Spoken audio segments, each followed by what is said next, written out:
Welcome everyone. Welcome to the people watching live here today, and then also to the people who are on YouTube who are watching the recording later. Today's webinar is about charitable giving and what it means for your personal taxes. So before we dive in, I just want to add a little quick disclaimer. So this presentation is for informational purposes only. Of course, every circumstance is different, and so you will want to discuss any specific situations, or your specific situation, I should say, with your professional advisor. Now, with the disclaimer out of the way, we'll do a little quick introduction. My name is Tristan Pettigrew. I'm a manager here at HW Partners, and I'm joined today by my colleague Megan Blosky, who is a principal here. We'll start off with the agenda. So first, we're going to talk about what qualifies as a donation, and then go into the deductibility or the claimability of those donations once we've determined what qualifies. Then kind of transitioning into what happens with any unclaimed or unused donations. We're going to get a little bit into the mechanics about how the donation tax credit works specifically. And then we're going to talk about a couple special case scenarios like donation of assets other than cash, political contributions and how that tax credit works, and then what happens when you make a donation to a charitable organization in the United States. So first, we're going to talk about what qualifies as a donation for the purposes of deducting it on your personal tax return. So for a donation to be deductible on your personal tax return, it must be made to a qualified donee. A qualified donee is an organization or a group that has applied to the CRA for registered charity status or qualifies under one of the other buckets of a qualified donee. So I find the most common qualified donees we see are, of course, registered charities. If you're donating to an organization and you're not sure whether or not they're a registered charity, you can go to the CRA's Charities and Giving website, and there's a lookup feature where you can search for qualified donees, registered charities, whatever category you want to be in, and you can verify if they are still a registered charity or have ever been, and that will help you determine if your donation qualifies for tax purposes. The next most common one we would see is Canadian Amateur Athletic Associations in municipalities. There are about another five or six, but we don't see them very common. But you can find that information on the CRA's website if you go look for it. To claim a donation on your personal tax return, you're going to need to have what we call an official donation receipt for income tax purposes. The CRA will not accept the claiming of a donation on your tax return unless it is supported by an official donation receipt for income tax purposes. So when we talk about official donation receipts for income tax purposes, and we actually have a past webinar that goes into what donation receipts are and what information needs to be presented on them. So if you haven't seen that one, definitely go back and look at our YouTube channel and you'll find that video there if you're needing more information on that. But a official donation receipt for income tax purposes can be issued by a qualified donee. However, a qualified donee does not have an obligation to actually issue you one if they choose not to. So some organizations will have administrative policies where either they issue them all the time, they don't issue them at all, or sometimes they will only issue them if your donation is above a certain threshold. I know for often school fundraisers, it's above $10 or $20. So that's something else you'll want to understand when you're making a donation is if you're going to get an official donation receipt for tax purposes or not, if claiming it on your tax return is important to you. For a donation to be claimable on a tax return, it must be, in addition to being supported by an official donation receipt for tax purposes, must also be made voluntarily. So it can't be made under a court order or similar sort of arrangement. And then the amount you're actually going to report and claim on your tax return is the eligible amount of the donation. So In a lot of cases, the eligible amount will be the amount of cash or e-transfer, whatever it is, sent to the organization. But in some cases, there will be this concept of an advantage received as part of the donation. So then you take the total donation made less the advantage to get to the eligible amount, which is basically the value that isn't connected to any goods or services you might have received for making the donation. So again, our donation webinar from the past goes into calculating the eligible amount. So definitely a good resource as well if you have questions on that. One thing I did want to hit on is a misconception I see with a lot of our personal tax clients is when they're donating to fundraisers such as GoFundMe or Facebook campaigns or other sort of donation platforms that aren't actually tied to a registered charity. So, in a lot of cases, these sort of fundraising platforms will be fundraising for an individual or an organization. And while we consider often that a donation, it isn't a qualifying donation for tax purposes because in most cases, those people behind those fundraisers or organizations will not be a qualified donee, so are not eligible to issue you an official donation receipt for income tax purposes. I've seen a few rarer circumstances where the fundraiser might be partnering with a registered charity, and then that registered charity will issue a donation receipt on behalf if the funds flow to them. But that is not always the case, so it's definitely something to be aware of. This does sometimes raise the question about other donation platforms such as Canada Helps, which is, I think, one of the most common ones. Canada Helps itself is a registered charity. So donations you make through Canada Helps, even if they end up with another organization, will qualify for an official donation receipt for income tax purposes. So now that we have a little bit more information about what qualifies as a donation, we're going to go into the deductibility of donations.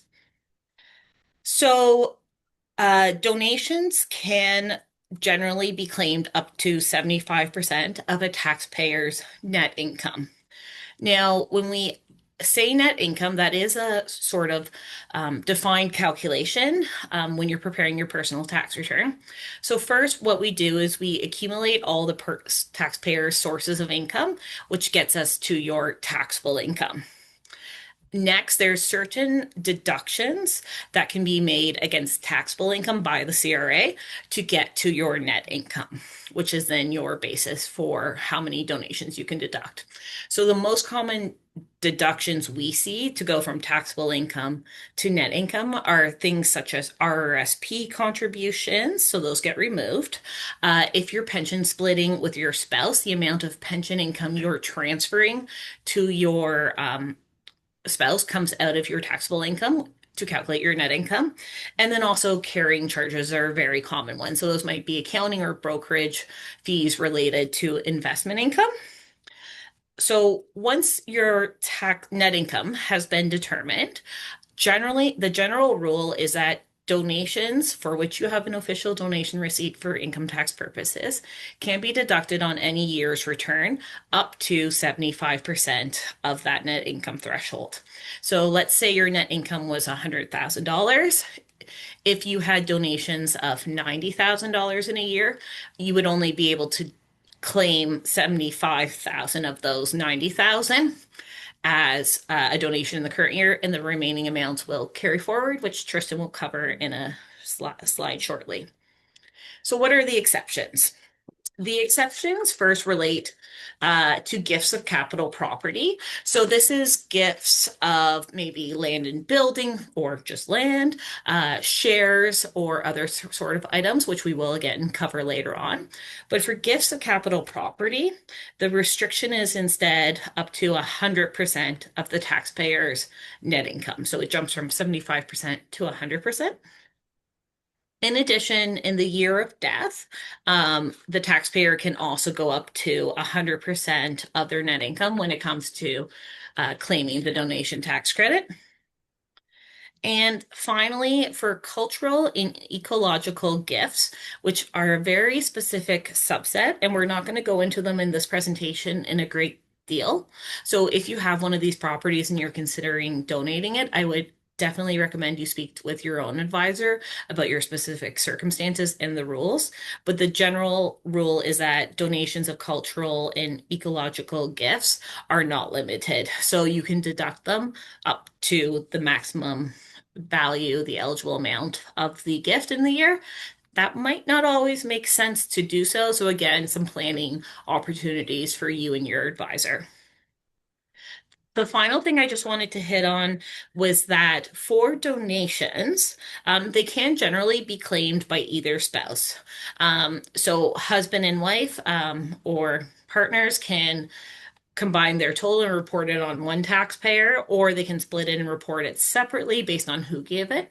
But sometimes there are advantages to reporting it on one spouse instead of splitting it, which will become evident when Tristan goes into the donation tax credit calculation. Okay. So as Megan talked about on the last slide, there's this restriction into the amount of donations that you can claim in a given tax year. And so you may be asking yourself, well, then what happens to those unclaimed donations? Can I claim them in a future tax year? And the answer is yes. So the whole or part of a donated amount can be carried forward for a period of up to 5 years. So whether that be because the claim amount was restricted by 75% of your net income, or if you just didn't claim it in the prior year, it can be carried forward for a period of 5 years.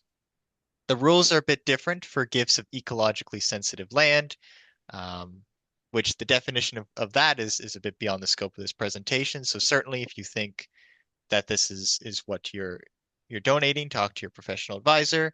But gifts of that nature can be carried forward for a period of up to 10 years instead of the normal 5. And so now we're going to talk about the mechanics of how the donation tax credit works. And so we've got two boxes here for federal and provincial. And I just want to note two things before we kind of dive into the specific rates here. First is that provincial is in reference to Ontario. HW Partners, we're based here in Ottawa, Ontario, and so that's what those rates reflect. Other provinces across Canada will have separate rates. And then the second point is that we're recording this live in December of 2025. And so it is important to note that these rates could be different when you're watching this later date if you're watching it on YouTube later. So with that out of the way, let's talk about the credit. And so the donation tax credit is a bit unique in the world of credits in that it's subject to these different tiers of rates. And so there's this concept that the first $200 that you claim as a donation on your personal tax return, both federally and provincially, are subject to a certain rate. And then the excess donation, so any amount in above that $200, is subject to a different rate. And so if we look at federally, your first $200 of donations are subject to a 15% credit. So that would be $30. And then any donations over above that $200 are subject to either a 33% rate or a 29% rate. And that's going to depend on your net income. The 29% is kind of the default, if you will. But individuals who pay tax on taxable income at the highest marginal tax rate, so that 33% rate, um, are eligible to claim a 33% credit to the extent that they paid tax at that higher rate. Um, and then provincially, here in Ontario, similar situation where that first $200 is subject to a 5.05% credit. And then in excess, it's subject to an 11.16 credit. So just a simple example, you claim $1,000 of donations. That first 200 will be subject to one rate, and the remaining 800 will be subject to a separate rate.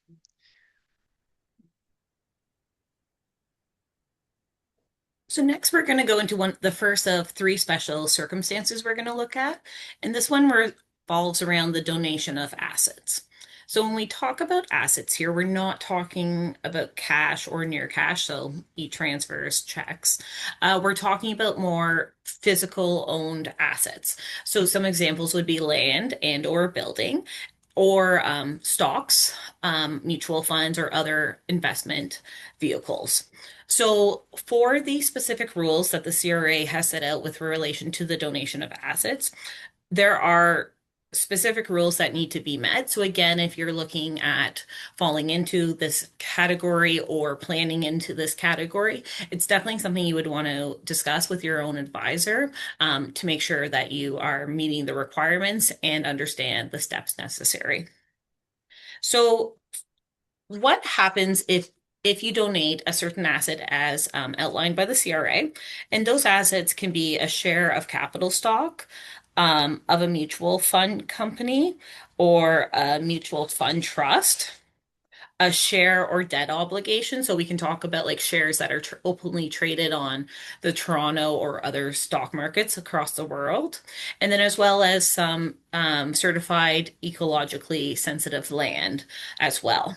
So what happens is if you want to donate one of these assets, what will happen as far as a tax result is any capital gain that has attributed while you have owned this asset will have an inclusion rate of 0. So currently in Canada, we have a capital gain inclusion rate of 50%. So if you were to donate, for example, some shares, and you would had bought those shares for $10,000. Now they're worth $100,000. The difference between what you purchased them for and what they're worth now would be 90,000. Half of that 50% inclusion rate, 45,000, would have to be included in your taxable income on your personal tax return. However, if you were instead going to donate those shares to a qualified donee, registered charity, your capital taxable capital gain inclusion would not be 45,000, it would be 0. So if you have assets that have accumulated significant gains over the time you have owned them, this can be a very valuable tax minimization strategy while also doing a good thing for a qualified donee. So then not only do you get a 0 capital gain inclusion rate, but you will also receive, and as long as you receive, an official donation receipt for income tax purposes, you can also claim a donation tax credit, both federally and provincially, on the fair market value of the donated assets. So let's go back to our example of donating stocks that are now worth $100,000. What would normally happen is when the registered charity or their advisor receives those stocks into their investment portfolio, they would normally look at what the stocks are trading at on that date. And then that is what they would issue your donation receipt for. So it is a value that the organization comes up with, not necessarily the taxpayer. For this to work in the sense of having a 0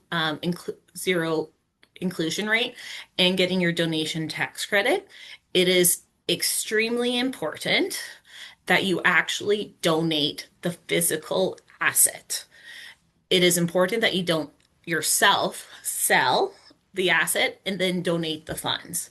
If, for example, in the example of our shares, you advised your investment broker to liquidate that share worth $100,000 for you, and then you sent that money to the registered charity or whoever, the qualified donee, and that time you would have to pay tax on that capital gain that has been realized, but you would still get the donation tax credit. But so if you want to avoid the capital gain being realized, you need to actually transfer that share or that asset into the qualified donee's names before it is sold.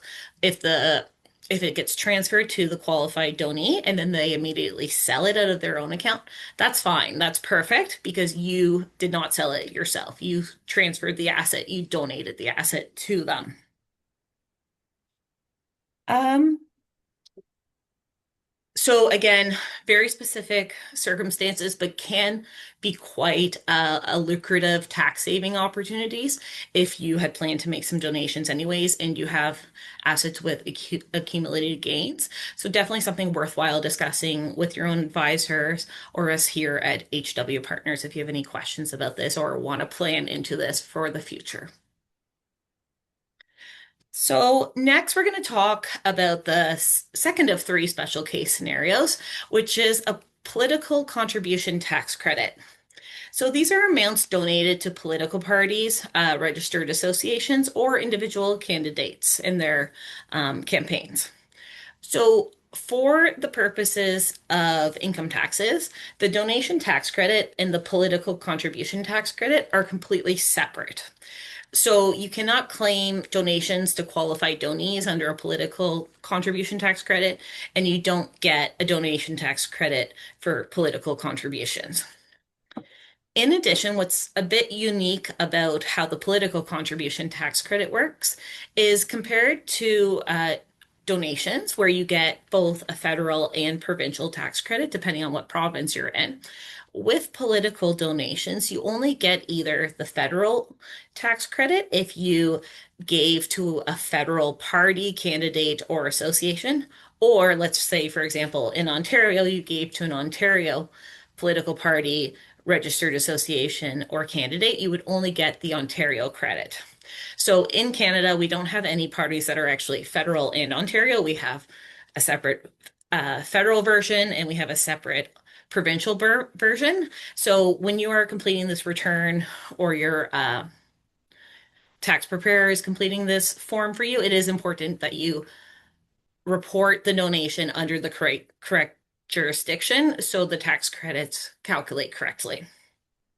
So we just like with the donation tax credit, there is sort of a step up of based on the amount of a political donation you give. So we have included them here on the slide. So you can see that for federal as well as for Ontario donations. It starts at a 50% tax credit to about a 33% tax credit. But again, no crossover between federal and Ontario. And just like official donation receipts for income tax purposes, you would get a federal donation, you would get a federal or provincial donation receipt for political contributions that you would also need to support your tax return. The final special case example is US donations.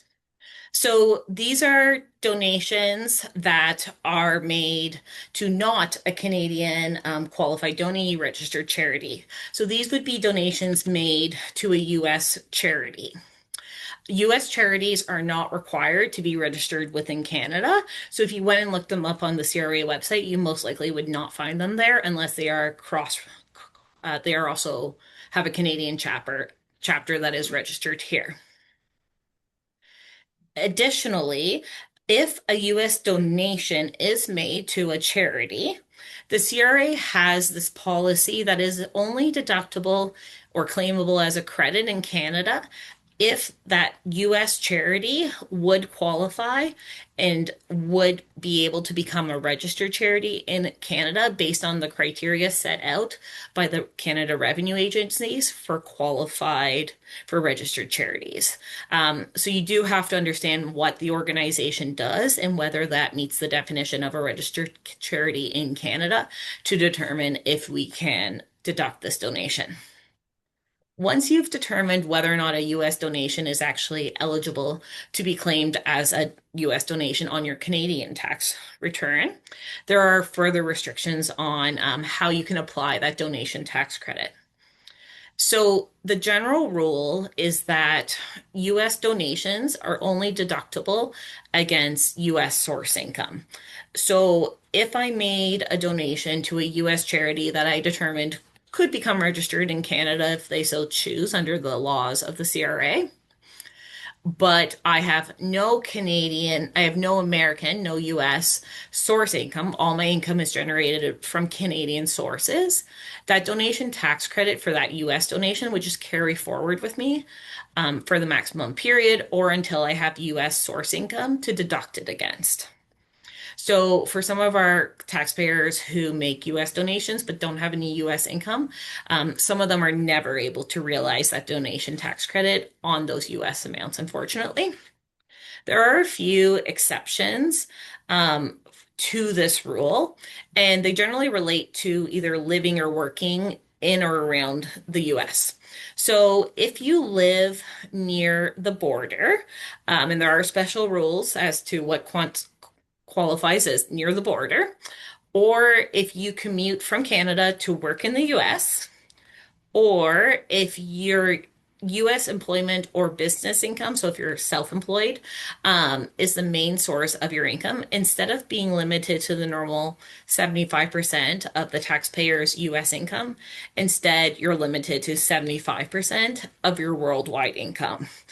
So in that case, you would, in my example, if I did have Canadian income, but I gave a donation to a US charity and I live near the border, I would be able to deduct that against my Canadian income and realize the value of that tax credit.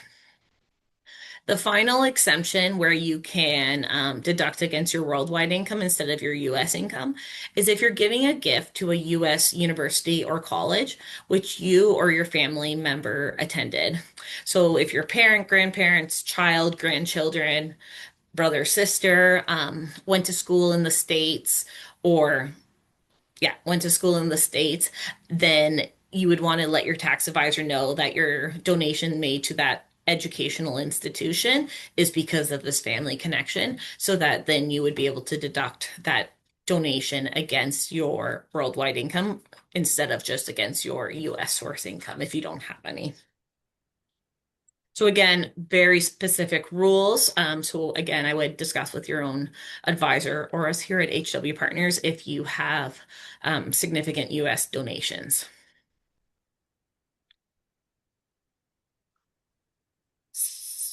So that brings us to the end of our topics for donations in this webinar.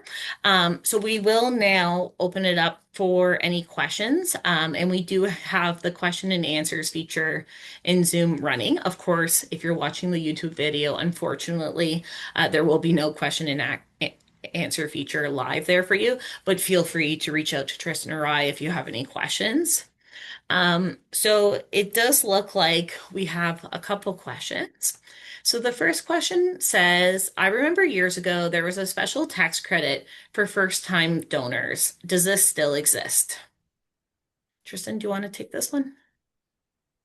Sure. Yeah, so no, currently there is no special tax credit for first-time donors.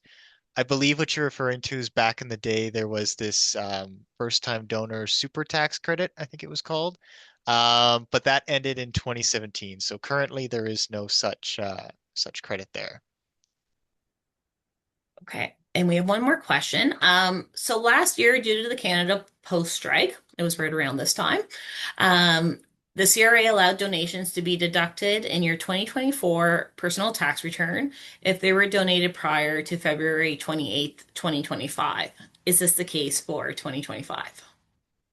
Yeah, I'll take this one too. So once again, no. So CRA hasn't announced that they're going to do a similar thing for the 2025 year. So what that does mean is that if you do want to claim a donation on your 2025 personal tax return, that does need to be made before December 31st, 2025. You can't claim any donations paid in January or February of 2026 on your 2025 return. Yeah, that was just a one-time exemption for now. Yeah. Okay. So that looks like to be all the questions we have at this time. So again, Tristan and I are available if anyone has any questions. Please feel free to reach out to us. You can find our contact information if you don't already have it on our website. And otherwise, we hope everyone has a wonderful rest of their day and a very happy holiday season.